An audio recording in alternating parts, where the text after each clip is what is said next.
নবীকে আল্লাহ পাক কত ইজ্জত দিয়েছেন, আল্লাহ পাক কত সম্মান দিয়েছেন, একটু খেয়াল করেন। আল্লাহর নবী একদিন দিন ও দুনিয়ার বাদশাহ মুহাম্মদুর রাসূলুল্লাহ একদিন ওযু করতে বসেছেন। খরম মুবারক দুটি পিছনে খুলে, জুতো মুবারক দুটি পিছনে রেখে আল্লাহর নবী ওযু করতে বসেছেন। বসেন আছে মুসল্লিরা, জুতো খুলে পিছনে রেখে ওযু করতে বসে না মুসল্লিরা? বসে। তার কারণ জুতো খুললে আপনার পাটা ভালো করে ভিজবে, তাই তো নাকি? আল্লাহর নবী সে ঠিকভাবে ওইভাবেই আল্লাহর নবী খরম মুবারক দুটি, জুতো মুবারক দুটি খুলে আল্লাহর নবী পিছনে রেখে ওযু করতে বসেছেন। এমন সময় একটা বিষাধর সাপ এসে আল্লাহর নবীর খরমের মধ্যে প্রবেশ করলো। মুসলমান ঘরে ছেলে মেয়েরা, আব্বারা, তরুণেরা, ও নবী পাকের উম্মাত উম্মাতিরা, কানটা খাড়া করে শুনে রেখে দেন। আল্লাহ নবী আমার দিন ও দুনিয়ার বাদশাহ হাবিবুল্লাহি জনাবে মুহাম্মদুর রাসূলুল্লাহ সাল্লাল্লাহু আলাইহি ওয়াসাল্লাম খরম মুবারক দুটি খুলে, জুতা মুবারক দুটি খুলে যখন ওযু করতে বসেছেন, একটি পাখারি সাপ এসে আল্লাহ নবীর খরমের মধ্যে প্রবেশ করেছে। ওই সময় উপর দিয়ে আকাশ দিয়ে একটা চিল উড়ে উড়ে উড়ে উড়ে যাচ্ছিল। চিল লক্ষ্য করে দেখলো আল্লাহর নবীর খরমের মধ্যে একটি বিষাদন সাপ। চিল চিন্তা ভাবনা করলো, ও রব্বুল আলামিন আল্লাহ পাক, আমি চিল যদি এই অবস্থায় চলে যাই, এই অবস্থায় যদি আমি চিল উড়ে যাই, আল্লাহর নবী যখন ওযু শেষ করবেন, ওযু শেষ করার পরে আল্লাহর নবী যখন খরমের মধ্যে কদম দুটি রাখবেন, খরমের মধ্যে পা যখন আল্লাহর নবী রাখবেন, ওই বিষাদর সাপ আল্লাহর নবীকে দংশন করে দেবে, আল্লাহর নবীকে কামড়ে দেবে। আমি চিল, ওই আল্লাহর নবী কামড়ে দেবে সাপ আল্লাহর নবীকে। আল্লাহর নবী বড় যন্ত্রণা অনুভব করবে, আল্লাহর নবী বড় কষ্ট পাবে।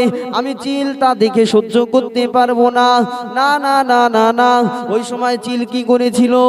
ও ভাইরা, বাবাজিরা, ওই সময় চিল উড়ে গিয়ে ওই খরমের মধ্য থেকে বিষাধর সাপটিকে বার করে, বিষাধর সাপটিকে বার করে আল্লাহ জমিনে এক আছাড় মেরে দুনিয়া আগা থেকে বিদায় করে দিয়েছে। কার মহাব্বতে? আল্লাহ নবীর মহাব্বতে চিল কি করলো? সাপটাকে মেরে দিল। তার কারণ সাপ যদি নবীকে কামড়ায়, আল্লাহ নবী বড় কষ্ট পাবে, আমি চিল সহ্য করতে পারবো না। চিল সাপটাকে মেরে সাইড করে দিল, আল্লাহ নবী যেন বুঝতে না পারে। মুসলমান ঘরের ছেলেরা, ও নবীর উম্মাতিরা, ওই সময় চিল কি করেছিল? চিল আল্লাহর নবীর খরম মুবারক দুটি নিয়ে, আল্লাহর নবীর খরম মুবারক দুটি ঠোঁটে করে নিয়ে গাছের ডালের উপরে চিল বসে আছে। আল্লাহর নবী ডেকে বলেছিলেন, চিল, ও চিল, তুই আমার খরম কেন গাছের ডালে নিয়ে গেলি বল? চিল ওই সময় বলেছিলেন, ইয়া রাসূলুল্লাহ, ইয়া হাবিবাল্লাহ নবী, আপনি যখন খরম মুবারক দুটি খুলে ওযু করতে বসেছেন, আমি চিল লক্ষ্য করে দেখলাম একটা বিষাধর সাপ, একটা পাখারি সাপ এসে আপনার খরমের মধ্যে প্রবেশ করেছে, আপনার খরমের মধ্যে ঢুকে গিয়েছে। আমি চিল দেখে তা সহ্য করতে পারিনি। ইয়া রাসূলুল্লাহ, ইয়া হাবিবাল্লাহ নবী, আমি চিল কি করলাম? আমার ঠোঁট দিয়ে ওই বিষাধর সাপটা জুতো খরম থেকে বার করে আল্লাহ জমিনে এক আছাড় মেরে দুনিয়া আগা থেকে বিদায় করে দিয়েছি। জোরে বলেন, আরেকটু জোরে। আল্লাহর নবী বলছে, চিল, সাপটাকে কোথায় মেরেছিস? আমাকে সাপের কাছে নিয়ে চল। চিল আল্লাহর নবীকে সাপের কাছে নিয়ে গেল। আল্লাহর নবী গিয়ে দেখছেন সাপ আল্লাহ জমিনে মরে বেহুশ, মেরে দিয়েছে তো। আল্লাহর নবী বলছেন, সাপ আল্লাহর হুকুমে জিন্দা হ। আচ্ছা আপনারা বলেন তো, সাপ কি আর ঘুমাবে? কে ডাক দিয়েছে? আল্লাহর নবী। আহা, সাপ উঠেই ফনা, বিষাধর সাপ তো উঠেই ফনা। আল্লাহর নবী বলছে ফনা রাখ, ফনা পরে তুই আমার খরমে কেন ঢুকলি বল, আমাকে কি কামড়াবি? তুই কামড়াবি আমাকে? খরমে কেন ঢুকেছিলি বল? ওই সময় সাপ আল্লাহর দিকে লক্ষ্য করে বলেছিলেন, ও রব্বুল আলামিন, আল্লাহ পাক, আমি সাপ যদি আমার জবানে একটু ভাষা দাও, তোমার নবীকে শোনাবো খরমে কেন ঢুকেছিলাম। আল্লাহ পাক সাপের জবান খুলে দিলেন।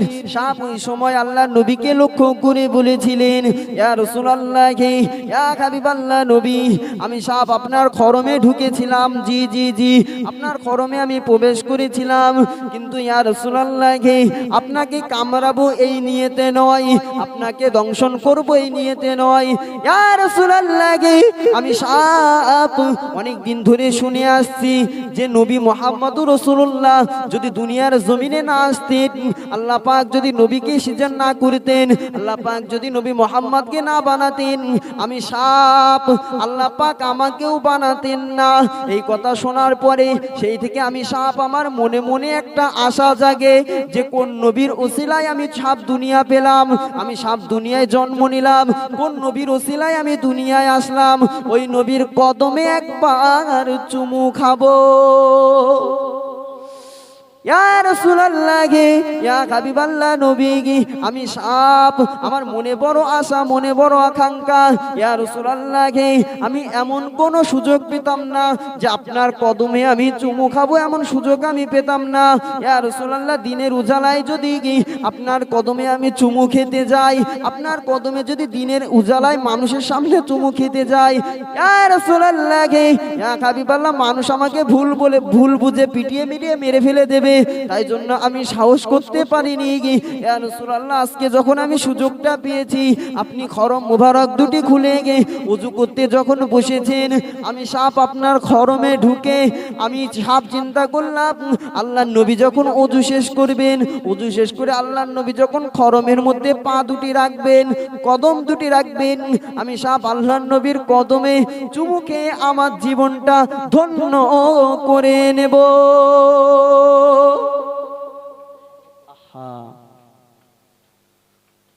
সাপ নবীর কদমে চুমু খাবে, দিয়ে নিজের জীবনটা ধন্য করে নেবে। সাপ নবীকে চিনলো, গাছ নবীকে চিনলো, মাছ নবীকে চিনলো, পাথর নবীকে চিনলো, আর আমরা সৃষ্টির সেরা মানুষ হয়ে নবীকে চিনতে পারলাম না।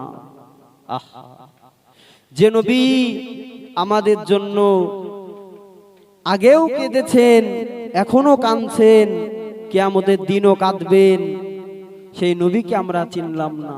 আহা, নবীর সুন্নাত দাড়িতে খুর বাঁধাচ্ছি, কি বলবো মুসলমান, মুসলমানদের কি বলবো?